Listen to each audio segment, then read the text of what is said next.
Ferrari is the closest team to Red Bull this season, and with a good reason, as the Maranello side got their act together after the terrible 2022 season and are now not only the second best team by a decent margin, but they're getting closer and closer to Red Bull. This is because of a few important reasons, and it's only going to get better because Ferrari is preparing a massive upgrade for the Imola race. Could it be game-changing and the thing that will push the Prancing Horse even further? Or will Red Bull keep their distance because they have upgrades of their own? Coming in second place has historically been deemed a disappointment for a team of Ferrari's calibre and aspirations, and that is why, currently trailing behind Red Bull as the foremost contender in 2024, is not a cause for celebration.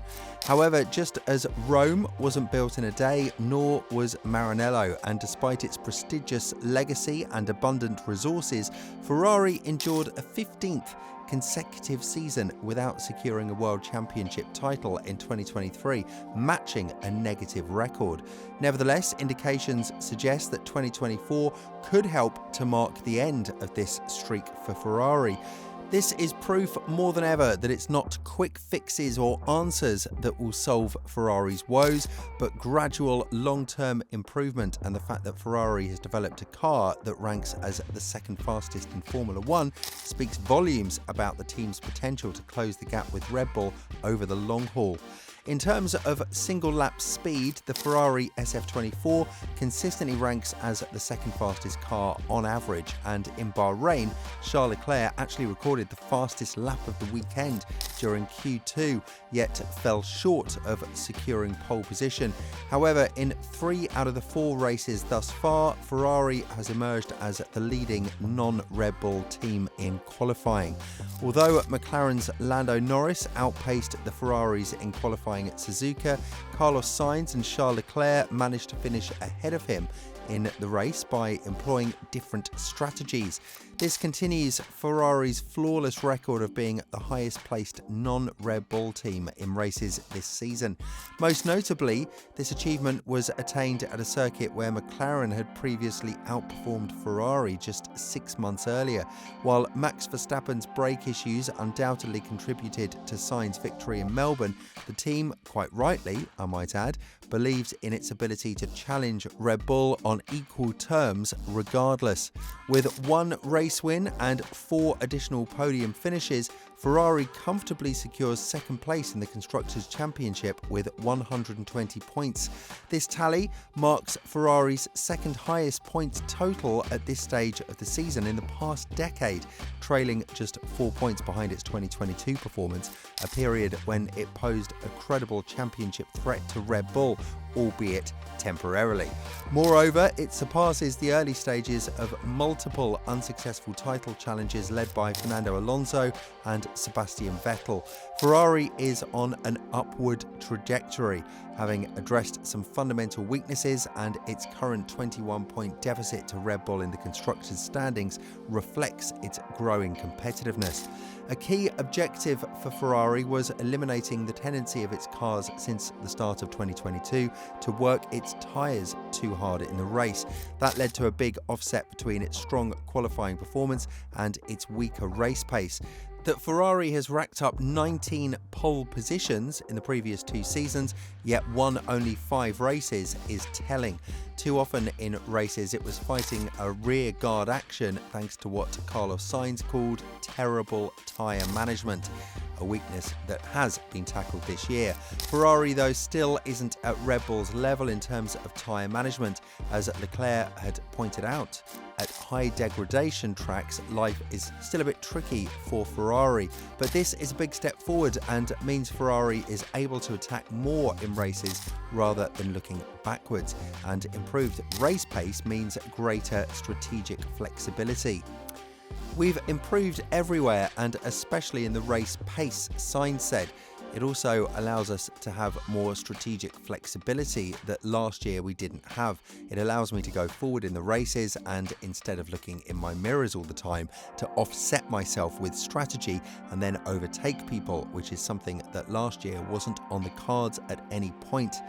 Ferrari team boss Fred Vasseur declared its tyre woes well under control now after Leclerc pulled off a one-stop strategy that required a 25-lap stint on mediums, the furthest any driver went on the C2 tyre at Suzuka. SAINZ even put a lot of the optics around his standout start to 2024 down to Ferrari's improvement. People also might think I'm in a better moment driving and everything, but the reality is just in Formula 1, a car is very important. This year, I'm in a very good moment. I'm driving at a high level, but at the same time, having a car that just allows you to go a bit longer, allows you to be a bit closer in dirty air and play around a bit more with strategy, just allows you to shine a bit more. That's why it's important in the career of a driver also to be in a good car, because last year in the races, we looked like we were always going backwards, always defending. It was difficult to do good races. This year, suddenly 3 races, 2 podiums, a lot of overtaking, a win. It's a completely different picture. It shows that in this sport, that is very important too.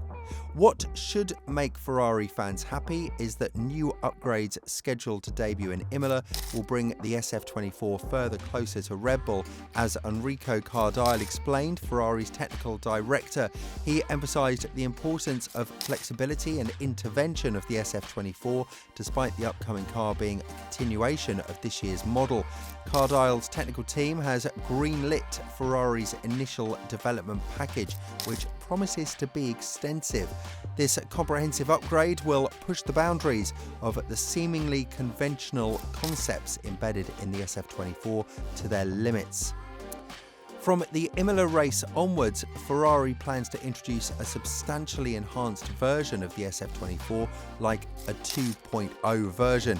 This iteration will feature an aerodynamic design initially tested and set aside, but later confirmed after thorough evaluation. Notably, the radiator inlets will undergo a reversal, adopting a different compromise to facilitate greater development opportunities. Furthermore, the SF-24 will incorporate a new inlet design, characterised by more extreme openings and inspired by Red Bull's inverted lip concept. This move towards aggression, contrary to Ferrari's recent development trends, underscores the significance of flexibility mentioned by Cardile. In-depth analysis and wind tunnel studies conducted parallel with the current SF-24 have yielded unexpected gains, facilitated by Ferrari's adaptable platform, and because of that, planned upgrades earmarked for staggered introduction in Miami will now be implemented comprehensively at Imola. The Imola package marks the first of 3 major upgrades scheduled for this year, featuring Red Bull-style enhancements. Notably, Ferrari will introduce its own interpretation of the upturned mouths, reminiscent of those seen on the evolved SF-24 and McLaren's design, albeit in a less extreme manner. Additionally, significant modifications to the underbody, particularly the conveyors, promise enhanced performance. While a minor front wing upgrade is in progress, Ferrari has opted to defer its introduction to Miami. Moreover, adjustments to the cockpit side switches are also on the agenda for Ferrari 2.0. The SF-24 has demonstrated performance in line with engineers' expectations, with anticipated gains of 1/10 in downforce and 1.5 in efficiency.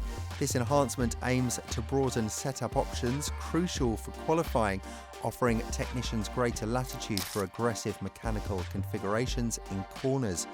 However, it might not be all good news for Ferrari, as Red Bull are also scheduled to bring upgrades at Imola. The RB20 received new air intakes and modified cooling systems designed to enhance aerodynamic efficiency. The updates were a part of a planned upgrade package aimed at reducing aerodynamic drag without compromising the car's reliability. The changes were tested during the first day of free practice at Suzuka, showing positive outcomes despite cooler temperatures. So we might even see a slight or minor difference in times, but the fact is that Ferrari are definitely on the rise, and that Red Bull will have the Prancing Horse breathing down their neck sooner rather than later. Unlike Mercedes, Ferrari hasn't given up hope of emerging as a championship threat this year, at least not publicly. But realistically, this year is all about making faster progress than Red Bull, so it has the possibility of being a genuine challenger for race wins next year, and therefore can fight for the title when Lewis Hamilton arrives to join Leclerc. Vasseur stresses the merits of pushing for constant improvement in all areas, and there is plenty of evidence that this is now delivering results. There's still a long way to go before Ferrari can be considered a serious threat to Red Bull, but recent progress proves that the trajectory is right to do so, and that's exactly what's needed to make a team that has consistently underachieved in the past 15 years into one that can really re-emerge as a championship winner. Do you think Ferrari can challenge Red Bull as soon as this season? Let us know down in the comments below. We'll see you very soon in the next video.